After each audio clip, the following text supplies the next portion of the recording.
بسم اللہ الرحمن الرحیم۔ السلام علیکم۔ سٹوری نیم جینے کا ہنر۔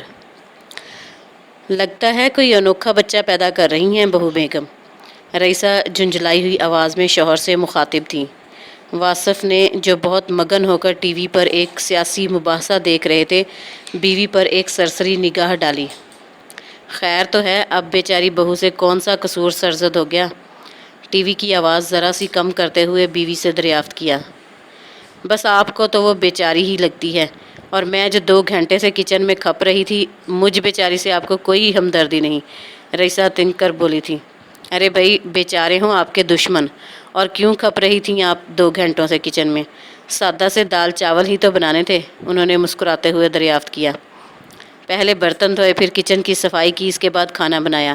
بہو بیگم تو صبح کا ناشتہ کر کے جو کمرے میں گھسی تھیں تو اب تک باہر نہیں نکلی ہیں۔ تو بہو کی طبیعت بھی تو دیکھو، الٹیاں کر کر کے بے حال ہوئی رہتی ہے، دھان پان سی تو ہے۔ ڈاکٹر نے بھی مکمل بیڈ ریسٹ بتایا ہے، اس کے باوجود وہ کسی نہ کسی کام میں لگی ہی رہتی ہے۔ آج طبیعت زیادہ مزمل ہوگی تو بیچاری آرام کر رہی ہوگی۔ واصف صاحب نے ثانیہ کی طرفداری کی تھی۔ پھر وہی ہے بیچاری۔ میں پوچھتی ہوں واصف صاحب، اپنی بہو تو آپ کو دنیا جہان کی مظلوم ترین ہستی لگتی ہے۔ کبھی یہ وقت ہم پر بھی آیا تھا، 5 بچے پیدا کیے میں نے، اس وقت میں بھی ایسی ہی دھان پان سی ہوتی تھی، آپ کی ماں مجھے کوئی رعایت دینے کو تیار نہ ہوتی تھی۔ اللہ بخشے، آپ کی اماں ایسے ایسے کام میرے ذمے لگا دیتی تھیں جو کوئی عورت نارمل حالت میں بھی کرتے ہوئے ہچکچائے، اور میں بلا چوں چراں کیے آپ کی ماں کا ہر حکم بجا لاتی تھی۔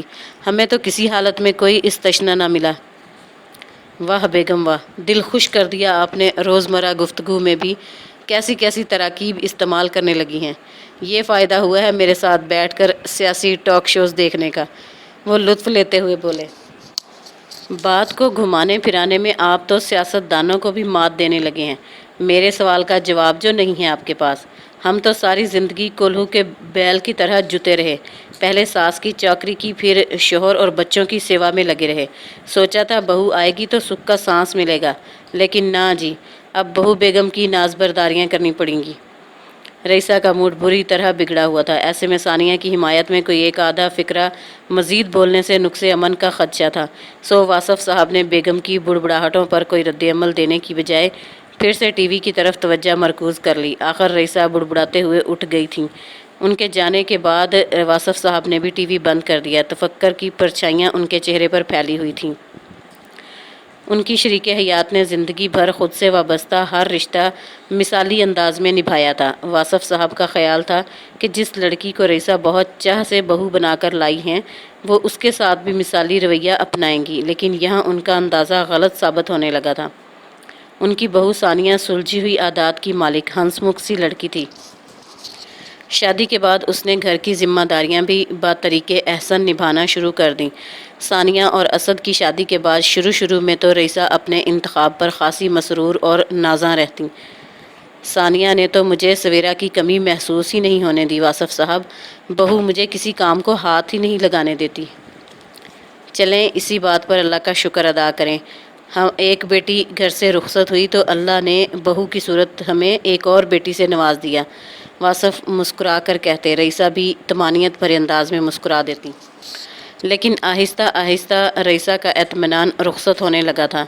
اب انہیں ثانیہ سے بہت سی شکایتیں ہونے لگی تھیں، اور جب سے ثانیہ امید سے ہوئی تھی، شکایتوں کا تناسب بھی بڑھ گیا تھا۔ طبیعت نڈھال رہنے کی وجہ سے وہ اب پہلے کسی مستعدی سے گھر کے کام نہ نمٹا پاتی تھی۔ کمزوری کی وجہ سے ڈاکٹر نے بھی بیڈ ریسٹ کی تلقین کی تھی۔ اس کا یہ آرام رئیسہ کی آنکھوں میں کھٹکتا تھا۔ انہیں اپنا وقت یاد آتا جب ان کی ساس انہیں کسی بھی حالت میں کوئی رعایت دینے پر تیار نہ ہوتی تھیں۔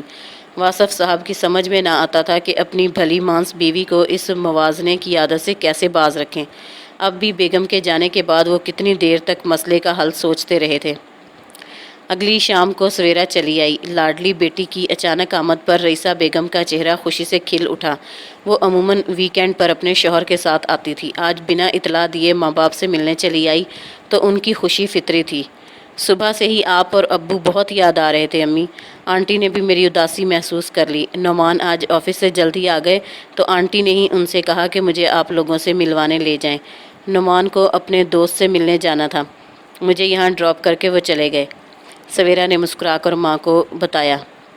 اچھی بات ہے، لیکن نعمان کو فون کر کے کہہ دو کہ رات کا کھانا ہمارے ساتھ ہی کھائے، یہ نہ ہو کہ وہ اپنے دوست کے ہاں کھانا کھا کر آئے۔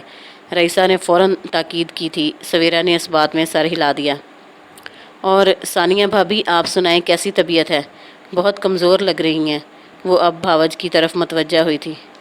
کچھ کھایا پیا ہی نہیں جاتا، بس اسی لیے کمزوری محسوس ہوتی ہے، ثانیہ نے سادگی سے بتایا تھا۔ بس آپ اور میں تو ایک ہی کشتی کے سوار ہیں، سویرا مسکرائی تھی۔ دونوں نند بھاوج کی شادیاں اکٹھی ہوئی تھیں اور دونوں کو خوشخبری بھی تقریباً اکٹھے ہی ملی تھی۔ مجھ سے تو خود کچھ نہیں کھایا جا رہا، لیکن آنٹی اور نعمان میرے پیچھے پڑ کر مجھے کچھ نہ کچھ کھلاتے پلاتے رہتے ہیں۔ آنٹی تو کبھی فروٹ کاٹ کر دیتی ہیں تو کبھی کسی فروٹ کا شیک بنا دیتی ہیں، میرے منع کرنے کے باوجود مجھے زبردستی پلا کر ہی دم لیتی ہیں۔ سویرا نے فراخ دلی سے اپنی ساس کی تعریف کی تھی۔ خیریت سے تو ہیں کلثوم آپا؟ بہت دن ہو گئے ان سے بھی ملاقات ہوئے، رئیسہ نے سمدن کی خیریت دریافت کی۔ آنٹی کے گھٹنوں اور کمر میں بہت درد ہے امی، معدے کی تکلیف کی وجہ سے پین کلرز کا زیادہ استعمال بھی نہیں کر سکتی، سویرا نے بتایا تھا۔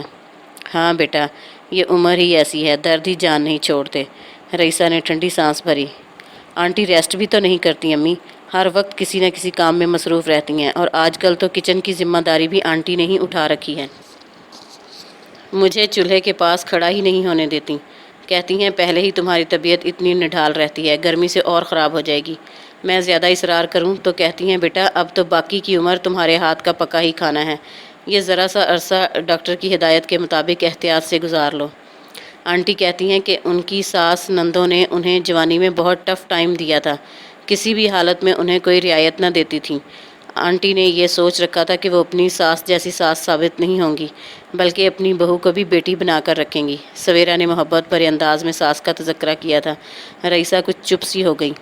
ذرا دیر بعد گفتگو کا سلسلہ کسی اور طرف مڑ گیا تھا۔ پھر رات کے کھانے میں کیا بناؤں امی؟ دوپہر والا آلو قیمہ تو رکھا ہے، چکن کڑاہی اور پلاؤ بنا لیتی ہوں۔ کیوں سویرا؟ ثانیہ نے گھڑی پر نگاہ ڈالی تو تیزی سے گزرتے وقت کا احساس ہوا۔ ساس کو مخاطب کرنے کے ساتھ ہی سویرا سے بھی رائے چاہی۔ چکن کڑاہی رہنے دیں بھابی، صرف چکن پلاؤ بنا لیں، سویرا نے تجویز دی۔ ثانیہ بیٹا تم صرف چکن کا پیکٹ فریزر سے نکال دو، کھانا میں خود بناؤں گی۔ صبح سے تو تم الٹیاں کر کر کے بے حال ہوئی پڑی ہو، اب کہاں چولہے کے آگے کھڑی ہوگی؟ رئیسہ نے نرمی سے بہو کو مخاطب کیا۔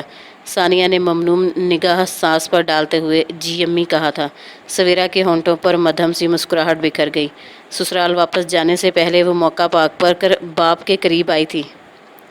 دوبارہ جب بھی ضرورت محسوس ہو ابا تو مجھے کال کر لیجئے گا، آج کا مشن تو کامیابی سے ہمکنار ہو گیا ہے۔ اس نے باپ کے کان میں سرگوشی کی۔ واصف صاحب نے محبت بھرے انداز میں بیٹی کو مسکرا کر دیکھا۔ سب کی موجودگی میں تفصیلی بات ممکن نہ تھی، لیکن سویرا نے مشن کی کامیابی کا مسردہ سنا کر انہیں پرسکون کر دیا تھا۔